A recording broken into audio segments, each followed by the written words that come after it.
All right.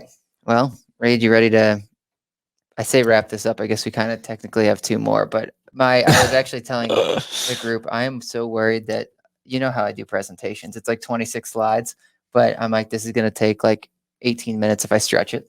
So we're going to be making up some time because, you know how I move All right, through good to know. presentations. I usually don't help in that department, so somebody's got to.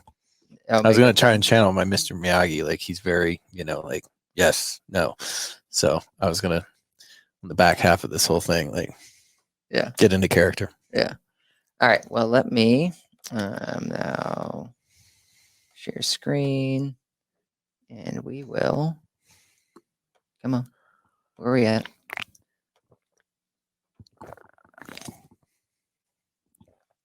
I'll look for a thumbs up. Well, you guys may not know because we're on such a delay. You know how live television, what is it, 7-second delay? I don't know where that's at these days. I think it's a 7-second delay, but I'm just saying because of you, we're on a 15-second delay. They thought they would need twice the delay for your F-bombs. And so far they're probably right. I think maybe they should have stretched that to 30 seconds. Yeah. Especially when I start talking about attribution. Oh, yeah. Oh, well, that is that's be a profanity filled rant. Yeah. That is a great segue because what are we going to get into today? We're going to get into CRO, or conversion rate optimization. So first, this quick agenda, we're going to talk about what is CRO. I'm going to give a quick history because it wouldn't be a presentation for me without a history. Then we're going to go some examples. This is my favorite. This is my favorite part. But let's go through examples of what exactly conversion rate optimization would have been some of the successes there. Then we're going to go through a quick guide with best practices, and then some areas of opportunity would be the bad practices for apartments and what you guys should be focusing on next.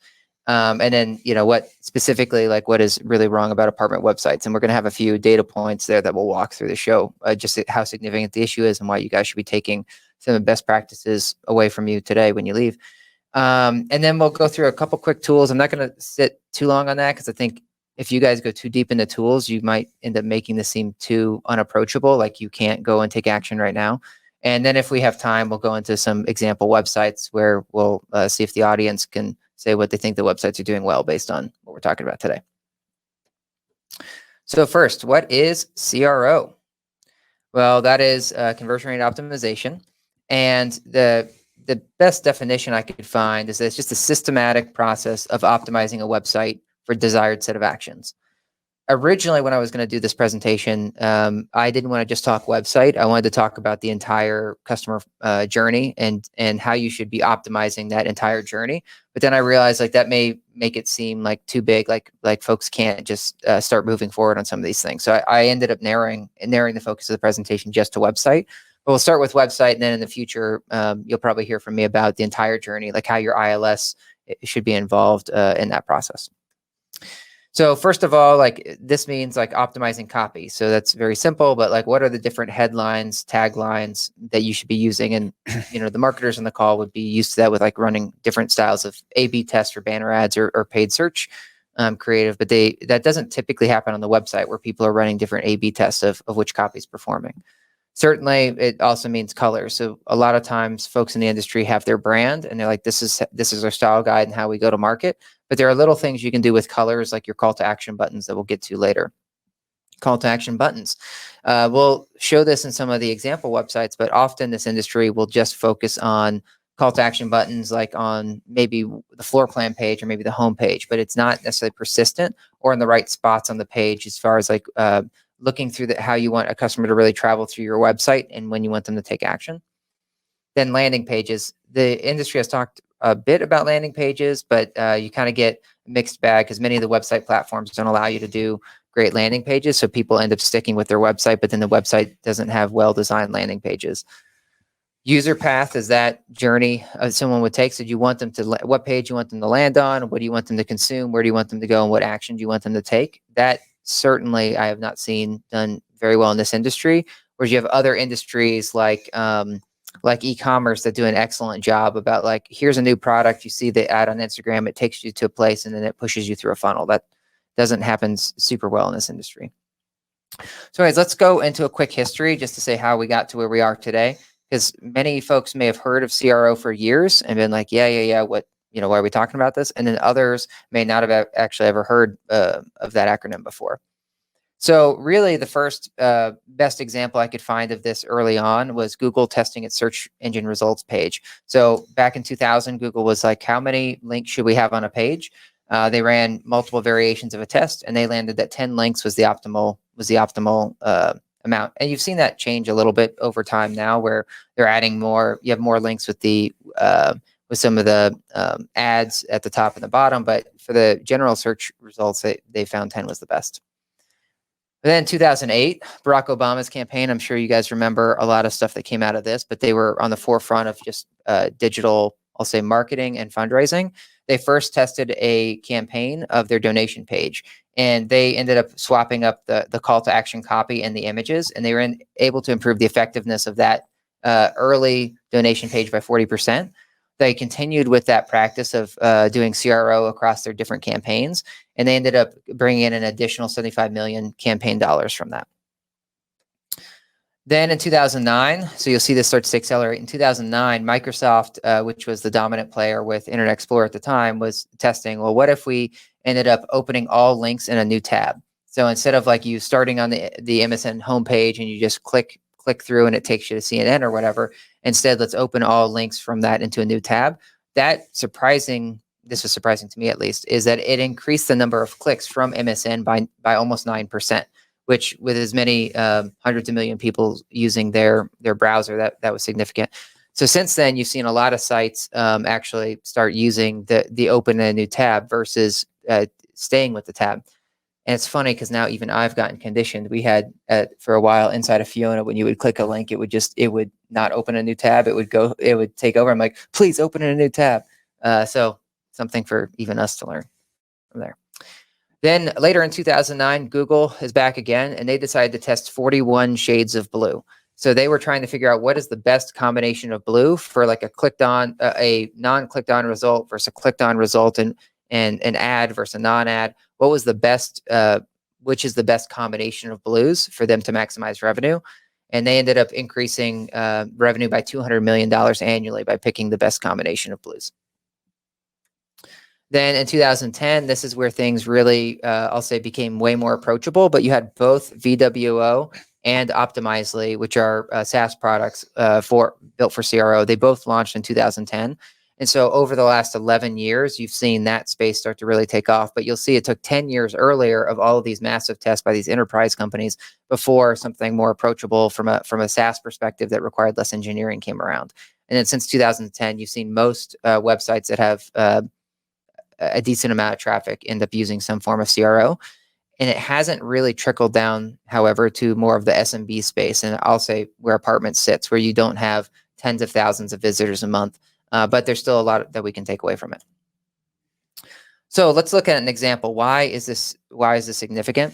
And you guys may know Highrise, or you may not, but Highrise is actually one of the products from Basecamp. So those folks that have used Basecamp as a project management system, Highrise is one of their other products. And originally Highrise had this page on the left. Their page was kind of a decently short page. It, had a lot going on. But they were like, maybe we could do better, because they had a lot of traffic going to the site. Could they do better on their conversions and how many people end up turning into trials, into customers? And so they first ran a test, and they said, well, let's take that page and turn it into this. And I couldn't fit this on our slides, but you'll see it ended up being nearly 3.5 or 4 pages in length. So they called this the long form test. So they went from this really image heavy, lots of design elements style landing page, and they ended up going super copy heavy and super long. And they ended up seeing a 37.5 increase in conversions. Now, some of you folks may have witnessed this now, because a lot of folks have learned from this test and taken this approach. So if you guys have ever seen like ClickFunnels is a software that helps you with CRO and pushing people through the funnel. This is really what they end up promoting. So if you guys go to a lot of like education software or just like informational style, like, hey, buy this course, they follow this playbook. They of the really long form text heavy. I will say though, I am super averse to it. I cannot stand like when it's this long. I feel like I know that you're trying to play a trick on me, and I kind of shuck it. But But you can't really argue with the results. A 37, almost 38% increase in conversions. All right. Well, after they ran that test, they said, you know what? Let's test something different. Instead of long form, let's actually test a very heavy image style landing page and scrap the first one. And guess what? Instead of 37.5%, they ended up getting 102% increase in the amount of conversions. And always be testing. Let's mix the two together. Let's put long form with the high image. And guess what? They ended up losing 22% of conversions. Therefore, made more sense for them to say, you know, forget the long page design. Let's stick with the people. Let's stick with the heavy imagery and people. And I did this more for our Michelle Reinold, who's in the audience, but she was making a Glengarry Glen Ross always be closing thing. But let's always be testing. So we've tested that one person. How does that compare to testing other individuals? Is it just the person that's successful? So Highrise ended up running tests with Michael and Will and John and Marie and Brian. And you'll see you do better with Michael, but worse with John. And their ultimate takeaway here is, although some folks may prefer, you know, may go for almost a 5% increase in conversions, to them it wasn't significant enough to make a difference. They just figured it was noise. So they still ended up keeping this overall style, but they said, you know, they weren't going to concentrate on just over refining it by going through a bunch of different people. So that was just a quick example of how Highrise saw success and why it's important. And now let's get into apartment sites and what they can really focus on. So first of all, Reed always talks about setting context. It's really important to just have perspective. So what's average? If you look at all-in traffic to apartment websites, they end up converting on average at 2.5%. So if you look at all paid media, organic traffic combined, those folks going to the website on average, 2.5% of 100 people will end up converting. Now let's look at high intent. So like paid search, you may say like, well, my paid search campaign converts far better than 2.5%. That's true. Now this is, as Reed will often talk about, this is a very high intent traffic. So this is someone that was doing a particular keyword search and you know, our team has helped optimize the campaign, have the right keywords and the right ad copy to set someone up for success. So, but what does that look like? In our client set, we'll actually see an average of an 11% conversion rate then on paid search. So that's the highest intent marketing vehicle that you have. And you go from 2.5 to 11%. The top 10% of clients, though, the top 10% of our campaigns end up converting at 27.5%. So this is almost just over 1 out of 4 people end up converting. So this is why a lot of folks think about paid search first, because it's easier to report conversions on. It's easier to get conversions, and it's far different than, for example, like I guess some of the ILSs where you'll get a lot of leads that come in, but there may be, you know, just sort of like browsing. Real quick, yeah. Not sure you defined conversions here. Oh yeah. So just if you could clear that up, because someone might think this means a lease, but it doesn't. Yeah. No, Amelia did give me that, and I didn't add it to the slide, so apologies on that, Amelia. But calls, form fills, tours, apply nows. Those are the main conversions. Cool. So obviously, let's look at the bottom 10%. The top 10% is 27.5, and the bottom 10% is only 2.5. So really, it's 10 or 11 times more effective, the top 10% versus the bottom 10. And many of the marketers will realize like they can work with their agency only so much, but the agency at some point can't change how many conversions they're getting. So our team has been trained not to necessarily call the website ugly or call the baby ugly, but you know, there are certain things that you just can't control. No matter if you're running things super tight, there's just some campaigns don't perform the same, and a lot of times it's because of how the website's designed. So if apartments is 2.5% on average for all traffic, because that's really where I think the audience should be focusing, is all traffic, not just paid traffic. How does that compare to other industries? So first of all, travel. Take a guess. 32%. Well, shooting for the moon, sir. 5%. It's still double though. Just saying.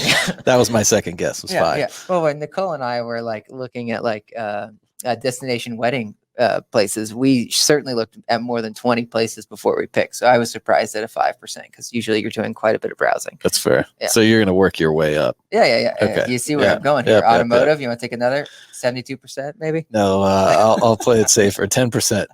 So if someone wants to buy a car, 8%, not bad. So you're likely to get 8% of all in traffic will end up converting, not just search traffic. So again, this counts for the folks that just were browsing and wanted to check out that Maserati. They're included in this 8%, even if they have no intention to buy.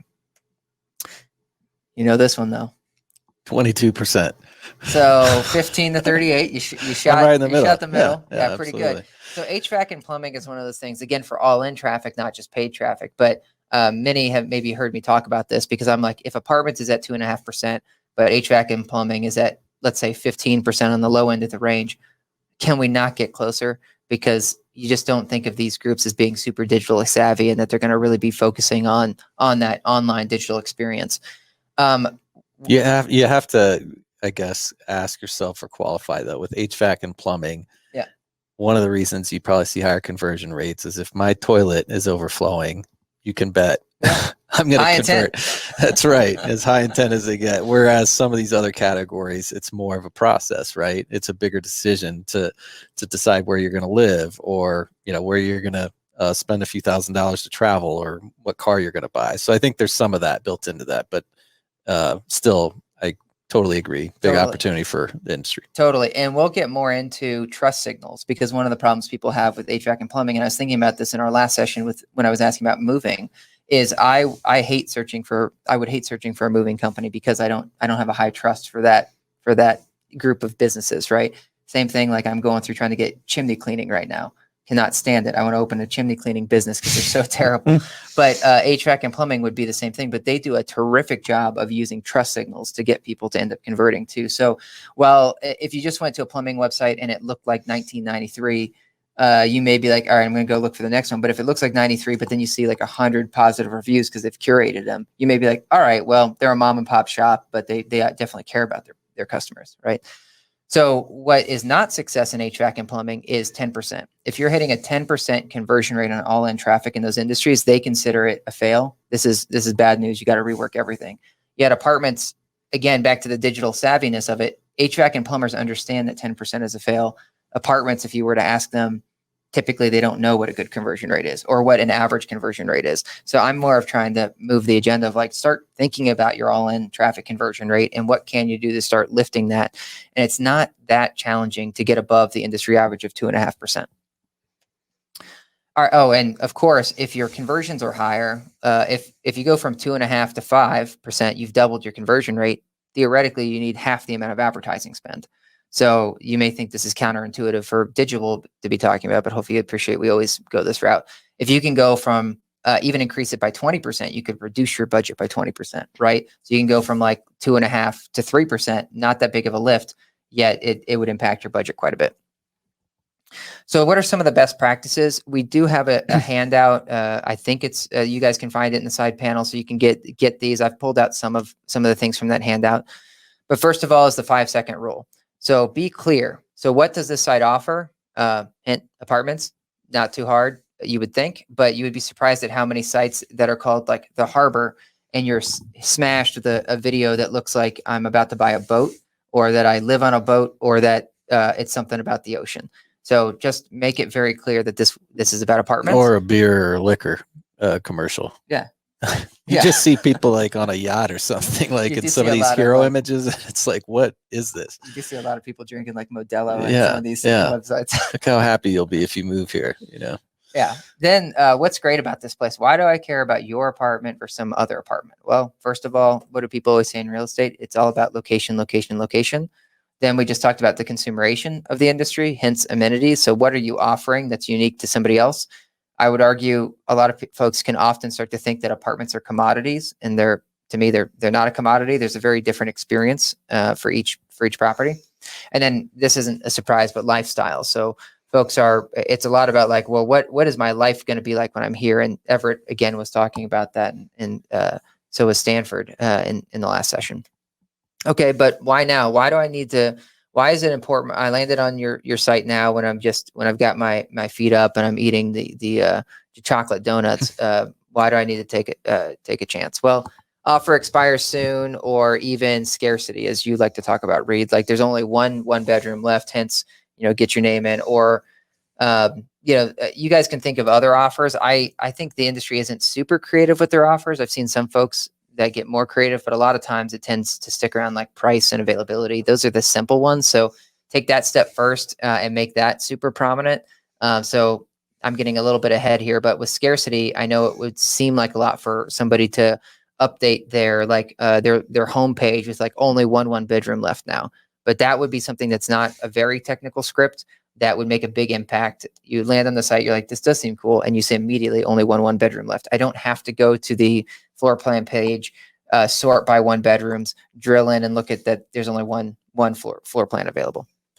And that's something that could be dynamic, meaning that component, because if you have a bunch of inventory, it's not a good strategy. Right. But if you are in a position to really highlight the scarcity, then you should be able to do that dynamically. Exactly. So if you were getting more advanced to CRO, what you'd want to do is have your inventory feed there, and you'd want to set up a true false rule that says if falls below 3 apartments or 5 apartments. You can also get more creative than that. Like I know like the folks at Ingrain or any of these like dynamic map companies, they talk a lot about, and our customers will talk a lot about like, oh, well, you want the one that's facing the river or with the best view. You don't want the one that's staring at the garbage can. So you can get creative with that and say like, maybe you do have 15 1 bedrooms available, but you could say like only 1 left with view of Minneapolis. Totally. Or something along those lines.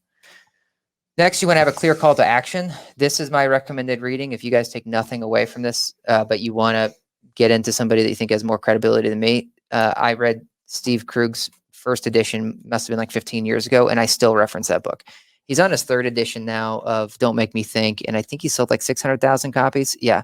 So just take a look at picking up his book. It's a very quick read. He's also got a number of webinars and sessions on YouTube that you can look at. And even though some of his stuff may feel older because he's pointing out he may be using examples from like Amazon in 2008, it still applies, in my opinion, today. So what are some of the top tips? He always talks about the phone number. You want the phone number, and everyone that's probably had me on a phone call knows this, but you always want the phone number on the top of the website. You want it in the header. I know a lot of the platforms these days with the CMS systems, they don't have a spot for the phone number. You need it there. It significantly lifts conversion rate. You want it in the header and the footer. And this goes back to Don't Make Me Think, but all websites in other industries have trained customers to look at the header or look at the footer. That's how I find my contact information. It's faster than clicking on the contact page and then waiting 3 seconds for that page to load and then finding it. It's like you want it on every page of the website. Sticky's better. So after you scroll past the opening image, it would be great if the phone number or the header was sticky. It just, again, doesn't make someone look around. They don't have to think about where to find it. It's just always front and center for them. Use active language. So I've got some examples here, but you don't want to use a language like learn more or request more info. That's very passive. It's like, okay, well, I don't want to go to class and study. Instead, use apply now or schedule a tour. So very simple, just very clear examples. And I think a lot of folks understand this, but I love the schedule a tour one. Not a lot of people do that, but even if you put schedule a tour in front of the phone number, apply now, I go back and forth on. I do think it's better than learn more, particularly for an apply now button. But oftentimes, I haven't seen data yet that says that someone will completely lease sight unseen through the website without talking to somebody. I know Stanford was starting to talk about that. I do think there are some people there, but I think you have to have a pretty great virtual leasing experience. But most of the sites that haven't gotten that full virtual leasing experience together, it's hard to imagine you'd look at a calorie and quickly just say apply now. Yeah, and in the chat there, you see Sarah's comment about making everything clickable. Like when it comes to phone numbers, they don't have to copy and dial, which is a great point, but not necessarily something you can pull off with desktop. And so it'd be interesting, I guess. I don't know if you have immediate feedback or thoughts about how CRO would change, like from a mobile experience to a desktop experience, because I would think there'd be some changes that you'd be thinking about, where it's like your priority on desktop is actually going to be your AI leasing agent, not your phone number, because, and I don't know if that's true, but you get it. I just think it's a good call out, but that would change based on device. Yeah, Sarah's getting the Teacher's Pet Award at the moment. That she's probably like 3 slides ahead of me, but that is very much you need to make sure your phone number is coded properly so that it is clickable. Phones have gotten better at fixing that when websites aren't coded properly, but Google's still going to give preference to the clickable number, and then some phones just don't have it handled yet. And then, yes, you're right on one thing that I would significantly, your takeaway from this should also be is calm the website down. So on desktop, maybe it's okay that you have like 3 different widgets that are popping up for ADA and your chatbot of choice and like whatever, like something else. But when you go on mobile and you get hit with like a pop-up that's like, check out our offer, and then you get 3 different widgets popping up, sometimes they end up overlapping and you can't even X out of them. And that's a significant issue for this industry because it's like 64% of traffic is mobile. So most of the people that are coming to your apartment website are mobile focused. And then if you're hitting them with every chatbot or every widget you have and the pop-up overlay, it can make it just unusable. I see actually Holly putting something in here too. So regarding active language, there is a trend of getting cute and catchy, which you also jumped ahead, Holly. I'm going to get to that here in a second, but yeah, don't get too crazy. In fact, I actually think that's on this slide, and then I'll come up to the one above that. Look at that, Holly. Don't get too cute with the naming. So people have been trained over time to like, so for example, like peek inside, like if you want to go look at some pictures or take the virtual tour, that's not good. People are so used to seeing photos in gallery. And if they're looking at 5 or 6 different websites, they want to be able to compare those next to each other. I currently don't know of a great or widely used example where, like, when I'm buying on Amazon, I can compare 3 different USB-C cables together with their grid. They don't have that in apartments to put it together. So people then bring up multiple tabs when you watch them look for an apartment, and they'll be comparing them. But if you're using all this cutesy language or try to get too creative with the menu, you really end up losing people. I don't know. My animation's all messed up. Let's move along. No issues with steering if we use specific verbiage to try to push a specific view or type of apartment. Who was that from, Steve? Oh, Holly. Thank you, Holly. Yes, you got to be careful with. It's kind of what Doug was saying before. You need to have consistency. So it would be a problem for steering if your on-site team had a family walk in and they were like, you should be over here because the playground there is nearby. Seems helpful, but that's not great. That's steering. Not really an issue if you're not setting up your CRO or your tests to base it on anything that's demographic. So we'll talk about some tools that you could theoretically personalize the website based on who the person is, but I'm going to recommend staying away from that for now because you could end up getting yourself in trouble. So instead, you're having essentially an anonymous visitor come to the website, and then it's okay that you're saying, hey, this is a great view or whatever. You don't know really anything about that. Your tech isn't personalizing it based on their demographic. Trust signals. So we mentioned this a little bit earlier, but use reviews and testimonials. You don't have to use like the bird eye extension or whatever to have Google flow straight through. You can actually just take your best curated reviews and testimonials and put them on the site. Really, if for extra credit, if you use a video, that'd be terrific. Not super hard to do. You can just task your on-site team to say, who's your most fanatic customer? Just get a handheld video testimonial. It's fine. It doesn't have to be super professionalized, but that would go a long way. And then also think about awards. So a lot of buildings these days are doing things like around LEED certification or property awards or your Aura score. People pay really close attention, but I don't often see, when a management company gets like top 3 Aura in the market, they don't often say, rated number 3 for our, reputation, basically. You only need 3 trust signals. So you could, for very easy, use 3 Google reviews, curate them and put them there. Then it's like your next step would be like, let's take all the property awards or anything. Even if this property award was like, if the leasing agent on site ended up earning like best new whatever to the industry or whatever award that your property management company is giving out, you can also feature that on the site. So these can be like property management awards that you're giving the staff. And that's acceptable, and it will make a difference for you. And then Don, that's a great point about cutesy language is challenging for native speakers, for non-native speakers. Yeah, well, cutesy language is also challenging for me. I'm getting so out of touch with like, I don't even know what you call it, Erica, but like the social stuff. You guys will drop something in a meme, and I'm like, I have no idea what the heck you're talking about. All right, let's move on from our trust signals. Limit exit signs. So this is one from Steve, and you'll see this in the handout, but stop pushing your social media links. So a lot of times people will put their social media links super prominent. They'll make it like, here's our Instagram feed, click out to see more. If someone links out to your social, you might lose them.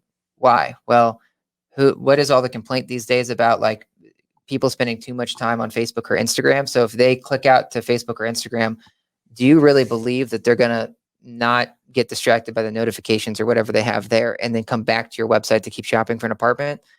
I may see the latest Dude Perfect video that Pete and I were talking about, and then just get sucked in and lose you guys. So you don't have to make them prominent. You want people to leave social media for your website. You don't want them to leave your website for social media. So it's more about focusing on how to get people that may have organically discovered you on social media to go to your website versus the other way around. But you should have them on your site. So there are good SEO purposes for this. You still want the links, in the footer, for example, but you just don't want to make them the most colorful thing on the website, which sometimes you'll see these more colorful or eye-grabbing than what you'll see the call to action about, schedule a tour. Apparently something with my slides got messed up. So we'll just do that ripple effect every time. Speed matters. So you guys have heard this a lot. I know that people have talked a lot about it. And I also understand that website CMSs are trying to catch up now with like rent caffeine templates starting to come out.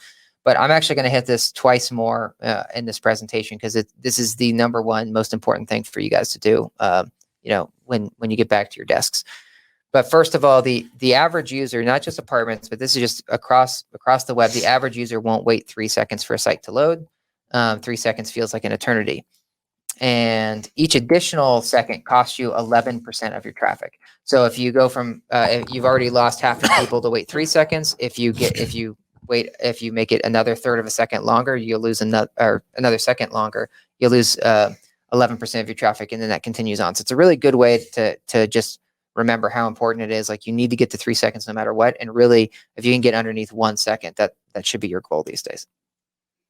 So how do you do this? Well, of course, compressing all of your images. Most images that you guys get from your photographer will be like full resolution. They're like, oh, you'll want this in case you want to Photoshop it or airbrush it later. Here's the full image. And then when you give that to your web developer, the web developers, they don't focus as much about optimizing this. So good rule of thumb is to shoot for 100 kilobytes per image.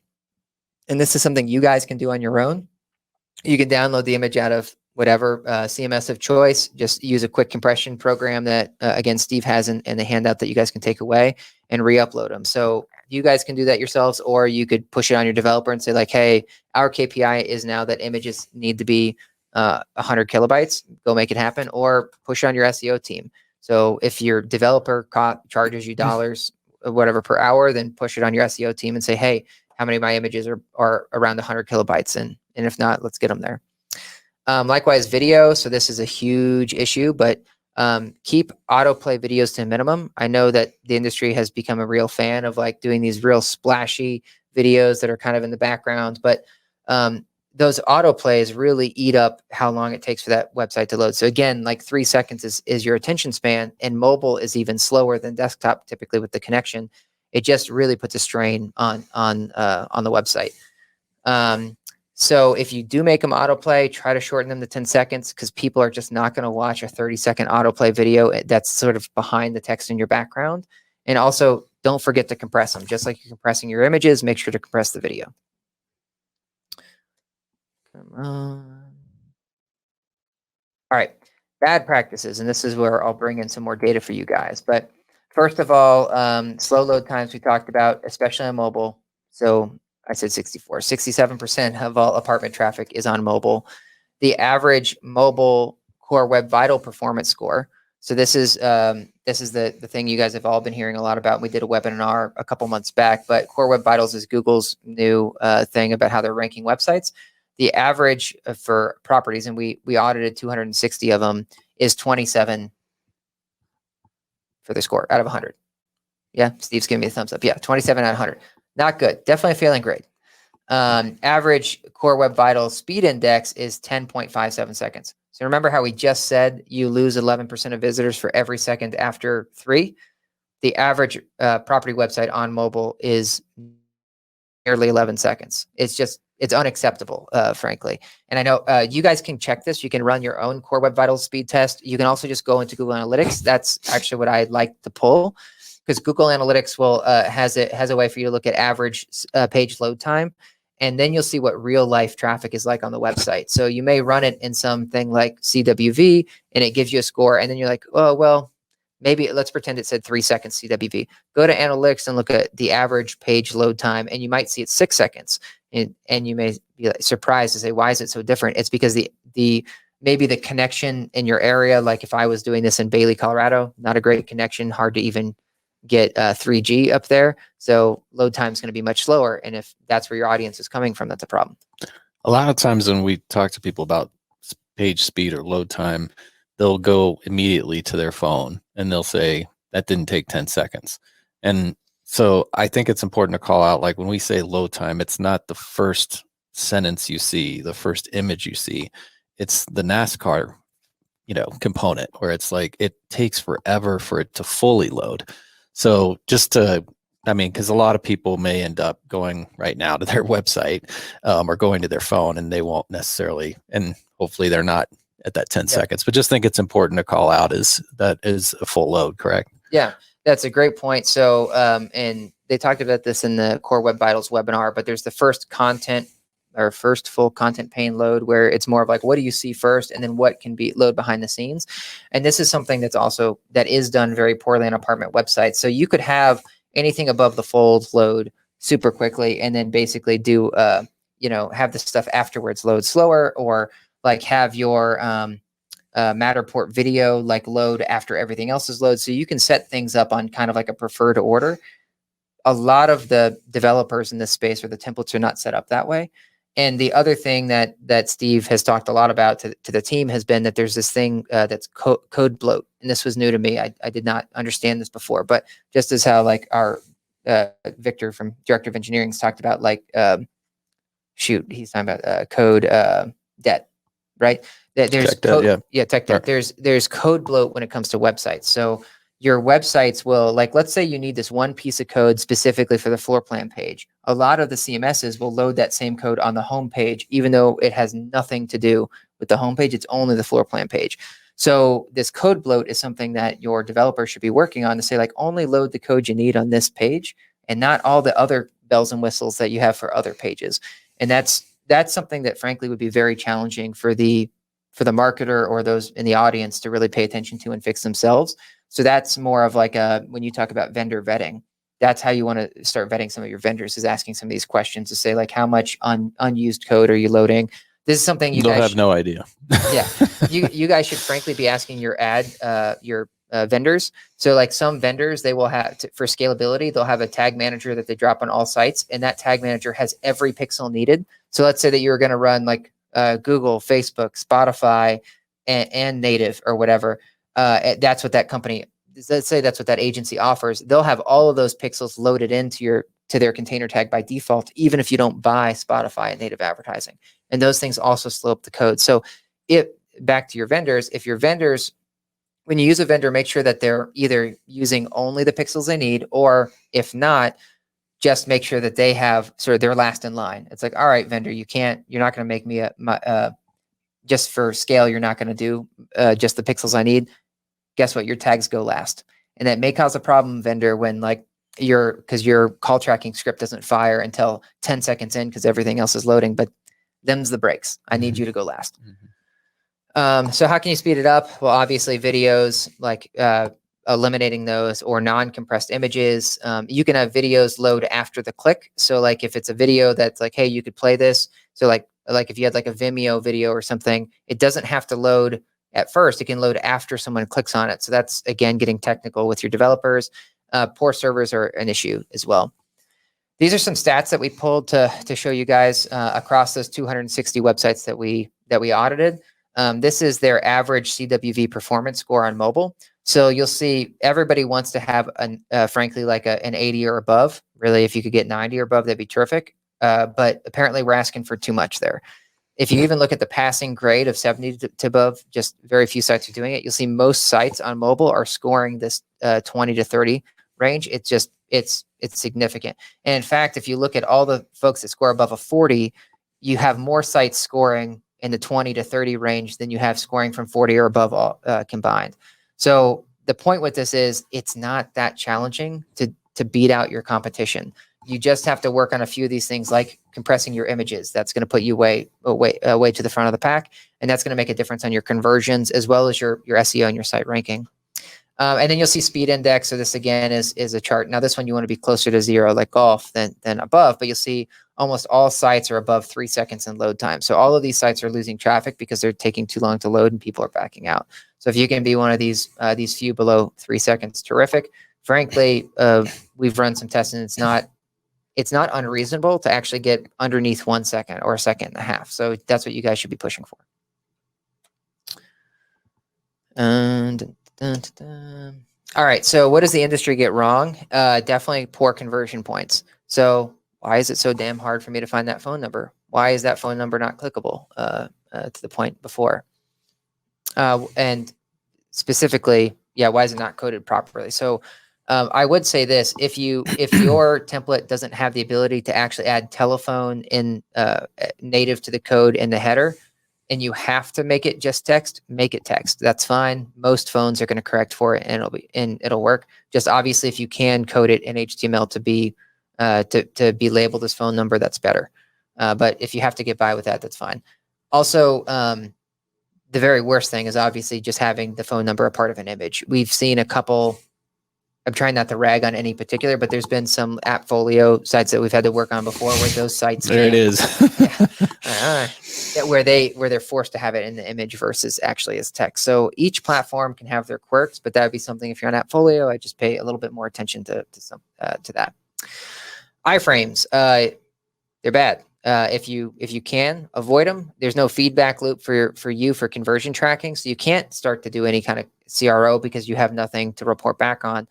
You also lose control. So you lose a lot of control about the stuff that's loading within the iframe and what cadence it's loading on the page and how fast the page is running. And also you often aren't notified if the iframe goes down. So it's easy to set up something that will notify you if your site goes down. I got 3 notifications yesterday from sites that went down to say, hey, let's pause these search campaigns until the sites get back up. But with iframes, you just don't know. So you don't have a monitor there. Therefore, the thing could go down, and who knows when you're going to be alerted that no one can look at the floor plans anymore. Missing are hard to find conversion points. This is a big challenge in the industry, but forms are often missing for most of the sites that we looked at. They're not on key pages. They may just be like on the contact page, but they're not easy to get to on the home page. And this is why folks have moved so much to having these widgets and these bots, is because the sites are not built to convert well. Therefore, bots have come in and people are spending money on the bots to help increase conversions. The thing is, everything being equal, you wouldn't need all of these bots and widgets if you had a great converting website. There may still be a place for it, but the reason you'll see some of these bots convert so well is because they're a better experience in actually navigating the website, which is kind of sad. So if you need an easy button because you're stuck with the website you have, go ahead, get those bots and widgets. But when you're starting fresh, just try to build a great website, and maybe you won't have to lean so heavy on the extra widgets. And many of the call to action buttons are missing on pages. So of course, like if you're apply now, a lot of times it's in the header, that's great. But if for some reason it wasn't on the floor plan page, that's a problem. That can happen with some of these iframes, or in particular, when you go into the online leasing experience, almost everybody in the industry loses control. So you click out to another URL and you lose complete control or tracking on the online leasing portion. So that's something that I know a number of folks are tackling in this industry. We just met with Funnel when we were at NAA, and they were talking about how they have a native now online leasing experience that they're rolling out. And then call to action buttons blend in with the page. Back to sort of Don's thing about getting too cutesy.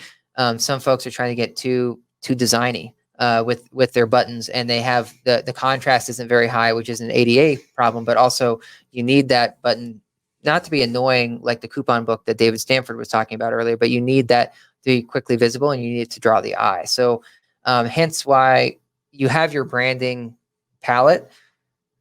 You may want to veer a little bit from that, or at least like, even if it's not exactly kosher, you want to have like one of the more like contrasty colors for your call to action buttons, so they don't blend in with the page. All right, so I'm going to briefly talk about some tools that you guys can look at. But my takeaway before tools is all the folks on this call can just pay attention to what is my average load time now in Google Analytics or from CWV.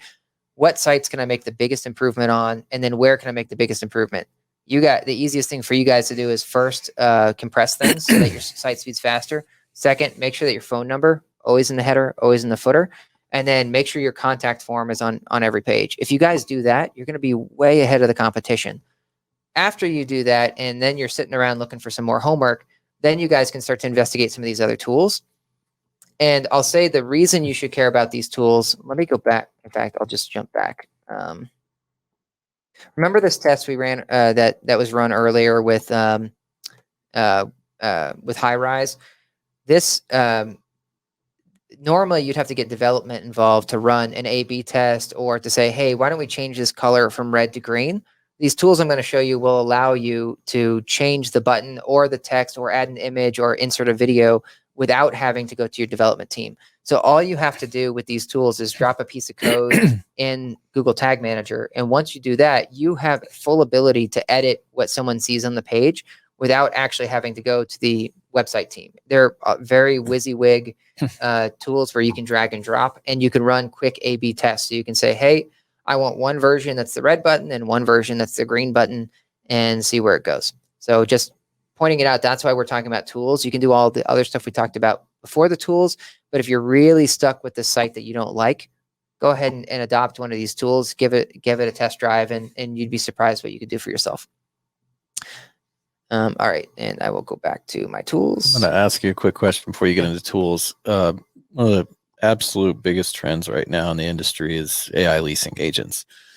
So my question related to this is, do you anticipate the chat bot supplanting phone number as the most important thing to prioritize or put in front of somebody? So I'm going to give you a very real experience or real example, and I'm going to use cell phones.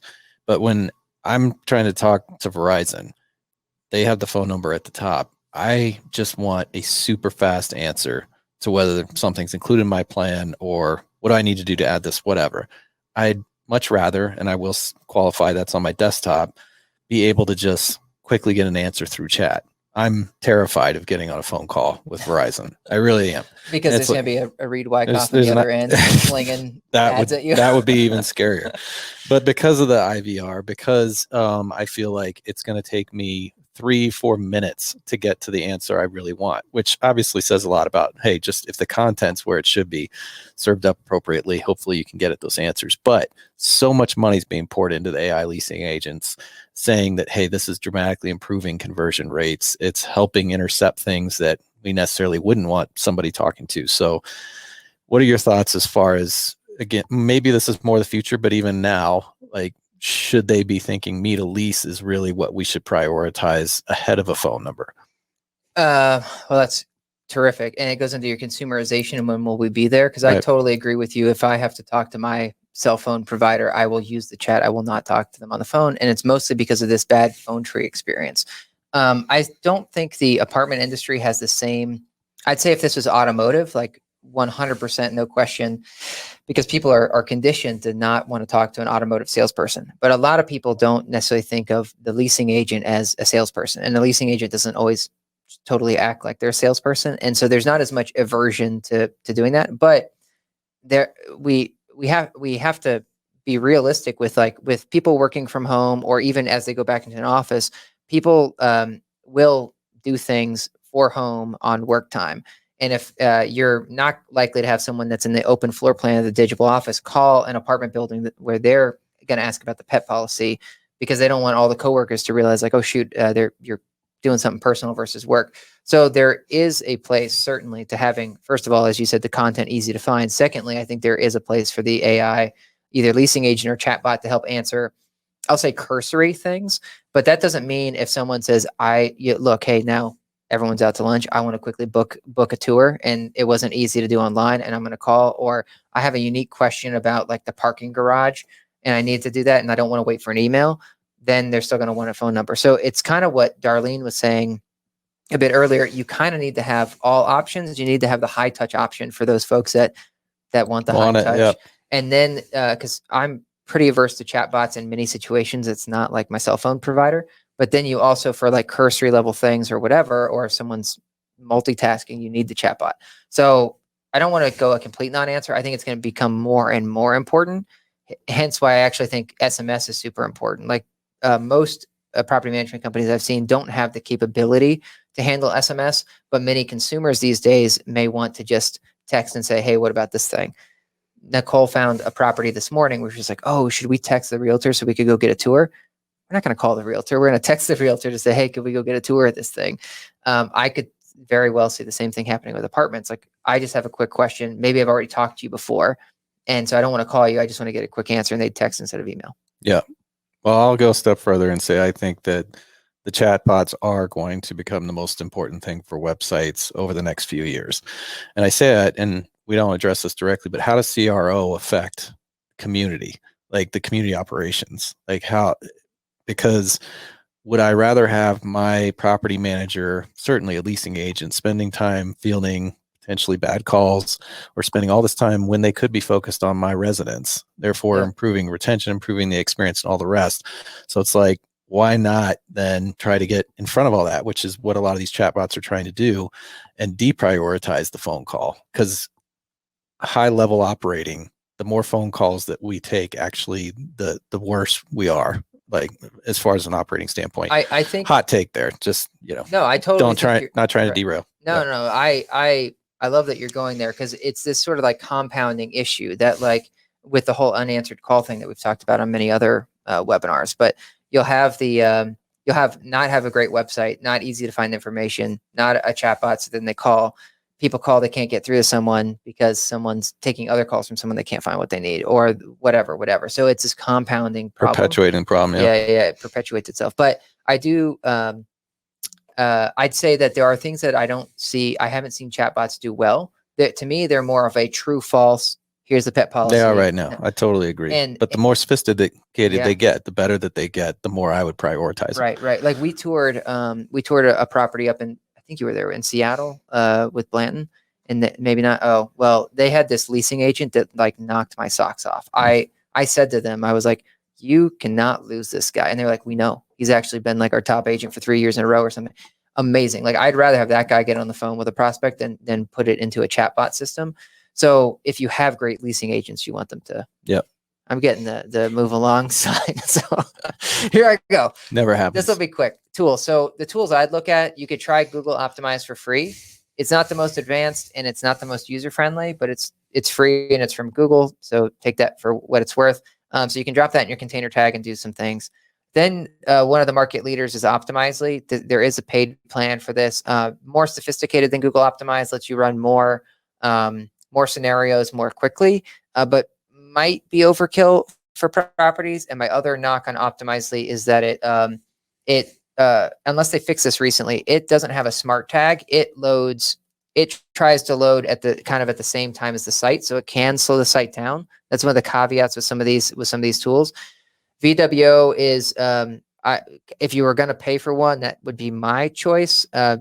Mostly because they have a smart tag that allows it to load after, like, the full content pane loads. What some people don't like about this is you guys will see this with dynamic number insertion, where you'll see one phone number and then a half second later it replaces with a new phone number. That can happen with VWO. So let's say that you had a home page and you wanted to test adding a video to the top. You may see no video, then all of a sudden you may see a video. So that is the knock on it. I personally can get over that because it doesn't slow down the site and it still allows you to run some of these tests, and it's approachable from a cost perspective. It is can be daunting with how many tools and tricks you can do with it, though. So I thought this would be really good to quickly show a few websites that do really well. Decided not to show websites that would do poorly. So let's just back out of here, and then if you guys, I'm going to give you guys sort of like a Jeopardy sort of timeline here to tell me what each site does well. But let's first look at Red Tail Apartments. So I will give this website a little bit of a break. As we're hosting the webinar here, it does make the load time a little bit slower, but you'll see that this property does have really large images, and it's still loaded better than the 10 seconds. It sort of like flips through the gallery. And then I'll give you guys like a quick 2-3 seconds, see who's going to win a coffee on this one, but of what this website does well. Or actually, you may have to look at this because our admin panel is kind of covering part of the website, but do you have any thoughts about what goes well with this? What goes well or what they're doing? What the website has done well regarding everything we've talked about. Well, it seems as though there's call to action buttons everywhere, and fairly clear like what each one means. Like image, what it's offering. Like doesn't feel super copy heavy, and speed seems decent, but it's hard to evaluate, on the shared or on the Zoom. Yep. Whatever. Yep. Text copy on heavy image, bright call to action. Thank you, Megan. Bright call to action button totally up top, and it stays sticky as you scroll down the page. How can we help you? Not exactly the active language, a little bit better, but it's sort of like, I'd be curious. This call us today is active, so call us. So it'd be like schedule a tour. I do like the friendliness of that we are here to help. And not only does that stay sticky, but obviously as you go down to the footer, you also see all the contact information and the office hours. So I didn't have to go to contact us then and figure out what the hours were.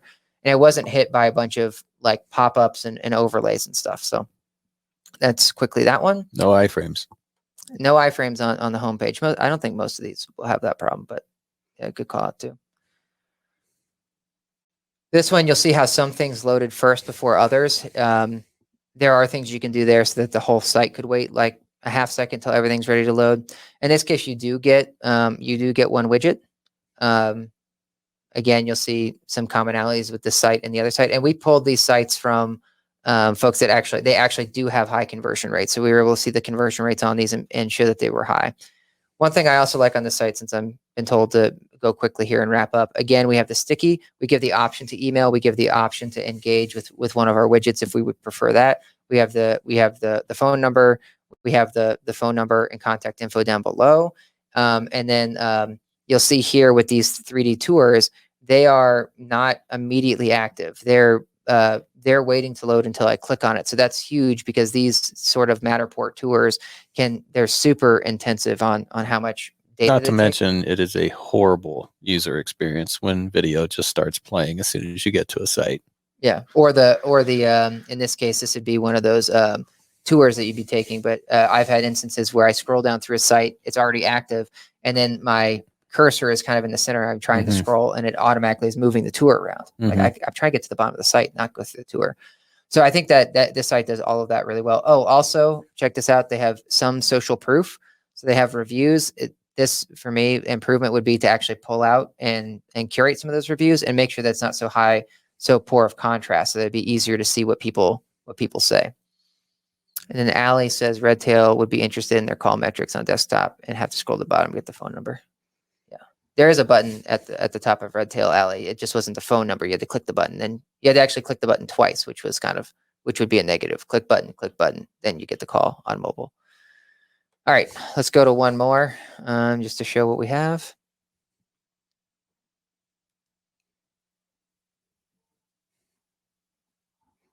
All right, Reed, you're back on the testing. I'm not really ready for this, but I don't like the pop-up that just came up. I'm supposed to be saying what I would do like. No, you could say what you don't like too. These are high converting regardless of the pop-up you disavow. Yeah. Well, I'm trying to find the call to action. I mean, I guess it is in the widgets there, but fairly well organized, clear about I guess where to get to, when, or how. I don't want to say anymore. You're not really a fan of this website, I could tell. No, yeah. It converts decently. One of the things it does well here is it actually calls it apartment homes. So when people start to go through these aggregators like Zillow, it's small print, but yeah. Yeah, but most folks would just say Turtle Cove and they won't say tie apartment homes to it. And if you got there from some other aggregator like a Zillow or wherever, sometimes you start to get mixed up as a consumer to say like, wait a second, is this for rent? Is this a condo situation? Do I have to buy it? So this is one of the few examples where I've seen they actually do that. I didn't like the contrast in the menu. That's a problem. This pop-up does bother the heck out of me too. You'll see they have their ADA thing here, which is probably a good thing because the contrast is pretty poor. The menu is sticky, so I do like that. They're a little bit, their call to action is find your home. So they're kind of going after that cutesy thing that we were talking about. Like, is there a better way to do that? And then I see Megan say they offer virtual tours at the top. I do think that's also really well done. The other thing that this one did that I didn't point out on some of the other ones is it's very easy to get the address. There are many many folks are on mobile. They maybe already know they want to go there. They're quickly, or maybe they don't even want to take a tour. They're just looking at apartments near me, but then they want to quickly go to the map, and they don't want to have to go to your hamburger menu, which I also don't like hamburger menus, and then have to go to contact to then go find your map to then look how close it is. So if you can make sure that this is always a clickable link to quickly pull up someone's map program, and it doesn't have to be at the top, it can just be in the footer, like down here. So they did a good job here that it's available and it's formatted properly so they can click it. Then that's a big win for people. Well, one super fast thing to mention is we've found through our paid media team and the studies that they've done is that floor plans get far higher engagement than pictures of pools, pictures of amenities. And I see some here, but so many people when they're shopping, it's like, will that fit with my furniture? Do I imagine myself in that home versus here's another stock photo of a beautiful pool or a fitness center or, the gas grilling station or whatever. So that's just something I'd like to see more with websites, is they don't seem to really prioritize floor plans as much as they could or should. Totally agree with you. That's, I feel like, one of those pro tips where everyone thinks it's more about the lifestyle photos, and there's something to that. But then really people, when we look at their engagement, they spend way longer looking at the floor plans individually, even if the floor plan's in an ad unit. So and by the way, it doesn't have to be expensive 3D floor plans like this one has. We've tested it with just the black and white floor plans, and people spend time on it. So maybe one of those CRO tests someone could do is on the homepage, let's put view floor plans now or something, just really emphasize floor plans on the homepage. I'd love to see that. Right. So there's ways you can get there without having to blow up the site design, and you could use some of those tools to do it. Yeah. All right. I'll give a quick teaser here, but we wanted to show an example. So Steve, some people know this, but we've been testing websites at Digible for a little while to see if it's something we wanted to get into, and we've wanted to avoid it. And so Steve pulled something together and tried to show what would happen with if you remove the code bloat that we talked about, and you make sure things load in the right order, can you still keep something fast, and can you still hit a lot of these conversion points without causing issues? And so you'll see this site, he hit it with a video. It's immediately got these high contrast apply now buttons. You'll see what else he tried to do to slow it down, but he added the LCP 360 tour here. So LCP 360 provided us all the media so that we could pull this demo site off for folks. This, though, he set to load only after on click, so it doesn't slow down the website to begin with, which is, money, kind of like that other website did. He also added in 67 gallery images, not because you would want to ever add 67 gallery images on a page, but just to show that you can still have site load time underneath 1.5 seconds, even with a background video, a tour, and 67 gallery images in there. So I'm more of trying to challenge folks to push their development teams to say, hey, you guys can still build quick websites that have very simple conversion points on them that don't take forever to load. You just have to code it properly. Then, of course, he has the social proof, and he's got a quick, easy contact form. And then again, you have the location, and you have another call to action. One thing about location that I thought was another pro tip from Steve is oftentimes folks will also have the Google Maps load in, and they'll have it click to expand and whatever. It's you don't need that. All you need is the image of the location. Then someone can click and get to the map. You don't have to, again, have all this code bloat by having an interactive map on the page. You can have an image that then links out to wherever you want to go. So anyways, this was just a quick example. I think Steve threw this together in a day, and he threw everything at it. And on CWV, it scores right at the 90 percentile, or maybe high 80s. And that's even without full optimization going. And it's got obviously all of these things that were meant to trip it up. So it really, a lot of this is related to code bloat and how you optimize those images and videos. And I think that's the end of this. Is that my last slide? Is that what I got? Yeah. Hey, woo, we're done with that one. Well, thank you, Erica. I don't know if this isn't putting a cherry on it, but why aren't we further along with CRO in this industry? So we just went through this with consumerization, and David Stanford said we're in the spring training. We're not even in the early innings. where do you feel like we sit, staying with baseball, as far as what inning we're in with CRO and why? I feel like half of it when we talk to people about this is I can't do 80% of the things you're telling me to do. The developers or the SEO team or the templates. So not to lead here, but how much of that is this? And then the other half of that question, how much of it is education, knowledge? Like people just haven't seen this before, don't know. So what are your thoughts as far as where we're at and why we're there? So I think a lot of the cause of it is because you do have someone that's managing a bunch of properties, and they're like, I need something to work, and they do want I'll say flexible platform, but it's become more enterprise. So where you have like these site templates that have to integrate with these very legacy enterprise architectures, then you have the same Brent Cafe template or whatever that you want to work across 100 different use cases. And so they've built and they've tried to build that template in a way to lock it down so some knucklehead on site can't go in, log in, and screw the whole damn thing up. So by doing this, they've built this it's kind of like Salesforce. It's like Salesforce is like one of the most valuable SaaS companies, and yet it's one of the slowest systems to use. It's like, why is it so freaking slow? It's because it's trying to be so nimble that everybody can customize it the way they want. And it's also built on this really old architecture. And Lightning release comes out and it's still slow as hell, right? So I think it's more of a factor of one, customers not demanding it. So it's like, there's bigger fish to fry. I'll do other things. Not wanting to spend the exorbitant amount of money to go get a custom website done by some firm out of the industry.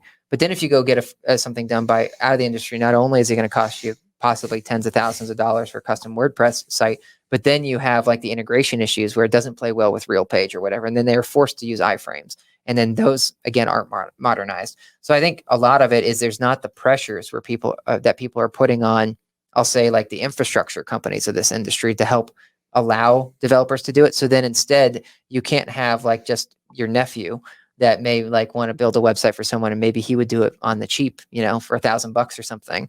But he doesn't know how to do all these crazy coding, like remove the code bloat things. And then you have all these developers that are like, I'm not going to spend time like dealing with this stuff. I can do better making a website for someone else with less hassle with the integration work. So all the really good website developers spend their time on other industries instead of spending it in apartments. So then you end up where, again, it's not super hard to stand out, where you have, and I'm super friendly with them, but like Jonah has been one of the leaders in that space because it's more of an affordable website that works pretty well, but not like they're not focused on conversion rate optimization either. They're like, hey, we built a good, decent website product, and now marketer, you can take it and try to make it convert well, but they don't play with it. And then you have some of the newcomers like Zeki, but then Zeki comes out and quickly they get bought by Resman. And all of a sudden, like instead of having easy access so that everyone can use a Zeki website, Resman's now trying to force it down your throat that you want to use all Resman stuff or whatever. Not that you can, but they really try to push like their agenda with their other stuff. So just like everything in this industry, some big player like a RealPage ends up buying some of the promising folks, and then the marketplace doesn't pressure them to say like, you just got to have better website stuff. Right. Well, great answer. I'll add one to that, which is the opportunity cost. I don't think anybody knows what that is right now. Is if we were doing these things, how much more at bottom line, right? It always comes down to the bottom line. And we heard, and not to pick on Joya because I love her to death, and as well as Sarah, but that they're being approached, and I think it was RealPage, with free websites. And so it's like, I get that, there's other options out there, but as long as some of these huge conglomerates, like with their stacks, are saying, hey, you can add another 20 of these and it won't cost you a dime, it's not easy for her or anybody else to say, no, we need to actually be spending some money on websites until somebody really defines the opportunity cost, which is, what we hope to start to get at, where it's like, this makes a big difference, not just in, the first half of the leasing process, but it also has implications, like I was saying, past the online component and really into how you operate at large. Like, so I think then an operator takes notice, right? An investor, an owner, where it's like, wait a second, if we made the investment on better websites that perform better, that could mean X amount more dollars, right? Way faster to lease up, higher rent rates, all that Right. stuff. So that's to me one of the biggest things that's missing. If you can't make the business case to the owners and the operators, it's never going to happen. I think the clearest thing to that point is one of the first slides I showed, where the average. So we run, campaigns across hundreds of websites, and we took those to say which are the high converting and which aren't. And the average was 11% for paid search, just easiest one to monitor. And then you look at the top end, and it's almost 28%, and the bottom end is 2.5%. So the difference to me, the opportunity cost is the difference between 2.5% and 28%. Totally. Or even just 11% and 28%. That's what the market needs to hear. They need to be educated about that. Well, if only we had some sort of streaming video session where we could talk about this. Yeah, right. Or some solution for the problem. Yeah. Yeah. That gets into our roadmap, and we have gone over as we probably knew we would. And so rather than tack on one more session and ask people to stick with us another 30 minutes or hour, I think we should follow up with that independently. And we've gotten a little bit at it on the podcast, but certainly we can do, I don't know if it's something similar to this, but I just think we should get the roadmap another day, unless you disagree. Yeah, leaving people on a cliffhanger. Who was someone left us on a cliffhanger the other day. Who was that? It was Joya. Oh, yeah. Yeah, cliffhanger. All right. So why don't we come back and you want to do wait a week or something? Yeah, I guess so. And then people can listen to it on the podcast. Yeah. Or find it on the site. Yeah. I mean, we're obviously really excited. I think our clients are excited about the direction that Digible is headed, and some of these new products that we're going to be unveiling either this quarter or next year. So I definitely want to make sure we do address that, get back to that. But for the sake of time, given how far we are along here. Yeah. I think all right. Well, you know what that would have. You shouldn't have done any homework. I saw you prep some slides for this. It would have been better for us to go long and for you to call and be like, I didn't do my homework, but you did homework. Yeah. So we'll come back in a week. We'll do another. We'll just publish a video or have it live that you guys can watch and ask questions at the same time. But you can obviously always catch it afterwards on finding it from our site. But we have some really cool stuff, as Rita's been saying, that we've done with Roadmap. We haven't been as public with our roadmap. We talk about it more independently, but this year we thought it'd be really fun to just tell people sort of the things that we're working on. And websites are no small part of that. If it wasn't clear, that's something that we've been testing for a while and we're really excited about. But there's many, many other things that I think will be interesting. And whether people use Digible or not, as we've always seen, we just want to challenge the status quo on these things. Totally. All right. Well, do you have to do an outro? How do we wrap this up? My intro was so bad. I don't think I should even try or attempt an outro. All right. I always go back to the story of me, you, and Nicole talking about the summit, and I think it's run its course. So I need to be more economic and find a better way to tee this whole thing up next year. But to exit, I'll just say I enjoyed it. I thought your presentation, and I know you don't like the attention or whatever, but was fantastic. I thought it was super valuable. I just hope that people can get at some of that stuff. That's what I'm saying. It can be really frustrating when you get some great knowledge thrown at you and you don't feel like you can actually do something about it. So there were clearly things they can. I'm not saying that, but we really want to offer thought leadership, but also things that you can immediately start to implement as marketers, as operators, to improve things. So I do think they got some of that, and I'm grateful for everybody's time, and super grateful for Erica, for Steve, for Eddie, and all the other folks that helped make this happen. It's not a small feat pulling this off, whether it's virtual or not. So shout out to them. They asked who would win in a hot dog eating contest, you or me, and we're currently tied. But I'm hoping obviously for some barbecue. So hopefully we can. How are we currently tied? You mean because we haven't started? I don't know. This is just what the people say. How could anyone think that you would be able to keep up with me on a hot dog eating contest? Oh, I mean, I thought that was self-explanatory. I'm always eating. Well, you're always snacking, but I'm always time to get another large meal. All right. Well, let's go get something because I'm hungry. Yeah, sounds good. All right. Well, thanks everybody for sticking with us. Really appreciate it. And stay tuned. There'll be a recap that goes out later, and then we'll get to the roadmap one in the next week. Thanks, Michelle. Thanks, people. See ya.